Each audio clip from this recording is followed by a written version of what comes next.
Hello everyone, my name is Fiona and I am a student at UCLA. Today I'm going to be reading my UC Personal Insights. It was for UC Davis, UCSD, and UCLA, where I'm currently attending. Please note that my essays are not perfect because I sent them off to my English teacher when I finished writing them, and then I only revised it twice. Yeah. Surprise, I actually got in. But I'll be reading it because I guess this was one factor that got me into UCLA, so I figured I can kind of give you an idea what the standard is for the personal insights. Anyways, let's get onto it. It was finally our turn to go up on stage and perform the combination of choreographies we spent months on perfecting. The lights were off, and a suspenseful silence fell over the crowd as the sounds of our footsteps made their way on stage. We all took our starting positions, and the theater lights flashed on. Finally, a night to showcase my fiery passion for dancing has come after months of anticipation. When I was younger, I always wanted to see how it felt like to be able to play an instrument. I laid eyes on the dusty grand piano while I was passing by a music store and wondered about how strikingly talented I would become if I were able to play it. However, I never seemed to be able to get the hang of reading notes while pressing the keys on the piano simultaneously. In spite of my strange inability to master the basics of playing the piano, I found another way to demonstrate my musical talent, or form of creative expression, which was dancing. I remember when I first set foot into the dance studio in middle school. The smell of the room just seemed so fresh, and there was so much space to move. However, I just wanted... What am I writing? Let me read that again. I remember when I first set foot into the dance studio in middle school. The smell of the room just seemed so fresh, and there was so much space to move however I wanted to with utmost content. I stared at the mirrored walls and took a brief moment to admire reflection. Not my appearance, but the reflection of myself and what I wanted to do in that room. All I saw was pure joy. Dancing at times would be my version of problem solving, in terms of temporarily escaping from reality. Even I find it interesting that I could use a type of performing arts as creative expression and as a way of solving problems. For instance, when I feel stressed or emotionally unstable, I would spontaneously dance away those bad thoughts. After that brief self-comforting session, I would feel motivated and energized again. Therefore, I have solved my problem of stress. Without the value of dancing, I wouldn't be the same cheerful, expressive person I am today. Yikes! Do I seem cheerful and expressive reading this? In the past, I wasn't used to asking people for help. I might have been unconsciously training myself to learn or do things independently ever since a young age. This process gradually evolved into a beneficial habit where I wouldn't easily get frustrated because I knew how to work the problem out myself instead of needing someone else's aid. For instance, I felt unusually motivated this summer after sophomore year to jump a level ahead from a Japanese course. I studied an entire textbook over the course of 2 months with minimal assistance from my teacher. Then throughout my junior year, I would usually score in the 93rd percentile, although everyone in that level has been in the class longer than I have. I never would have thought that it would be possible for me to score higher than the rest of the class when I studied for 2 months, while they have studied the same material for 2 years. It's not only academically oriented either. Another example is that I taught myself how to dance. Is dancing again? By observing others and watching random videos.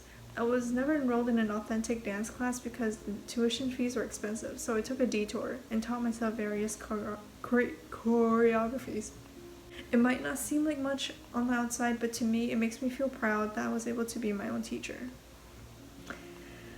The development of this unique self-acclaimed skill has been interesting to witness over time. I was able to realize that my talent doesn't lie in a specific subject or area. Instead, my ability to take on a challenge is where the roots of my skills are hidden. The way I motivate myself shows that I have an incredible amount of potential to achieve what I'm doing if I just try to solve things before seeking help. Learning from others always remains as an available option, but learning by myself allowed me to discover new things. I will always continue to learn, even if it means I have to do it independently.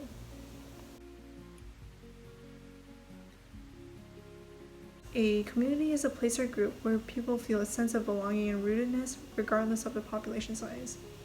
The existence of a community allows people to both give and receive help from others, and along the way, they will realize how pleasant it is to be happy that they've donated something intangible, their heart. I've witnessed many children in countries like Asia who spent their days outside in the sun helping their parents sell food and low-value accessories instead of attending school. Their clothes were worn out rags, their slippers were made out of cheap material, and their faces were masked with dust and sweat. Not everyone has the same privileges and advantages, so the least I can do is help, starting with donating for charity. I hold a collection drive every year at school. For this drive, people are welcome to donate clothing of any size, new or used toys, baby supplies, etc. The proceeds go towards my recipient, Helping Hands Hawaii.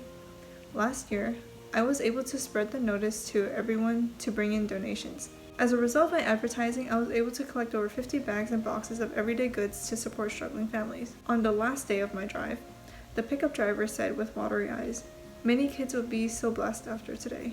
Thank you, Fiona." Sorry, it was supposed to be a lot more emotional, but I'm not an actor. I can read, obviously. I can't read with emotion. Wonder why. Anyways, after that moment, I felt the motivation to continue doing things such as donating or volunteering. I knew that collecting donations during a drive isn't something difficult to initiate and lead. I felt so happy that I could be helpful to the community, even if it's just a minuscule amount. I knew that collectively I had not only helped donate tangible goods, but also helped relay a message to the recipients that there are people who care and are determined to support the foundation of a tight-knit community. I did something simple, but I knew it made a big difference because these donations are embodiments of each person's compassion. Wow. Alright, I'm done. So those are my 4 personal insights, or my 4 responses. They were pretty short because I think the word count was 500 words max. I don't know if the UC application has changed the requirements at all for this aspect of the application, but this was what it was like in 2019 when I submitted my application. So, after rereading this, I realized how bad I was at writing.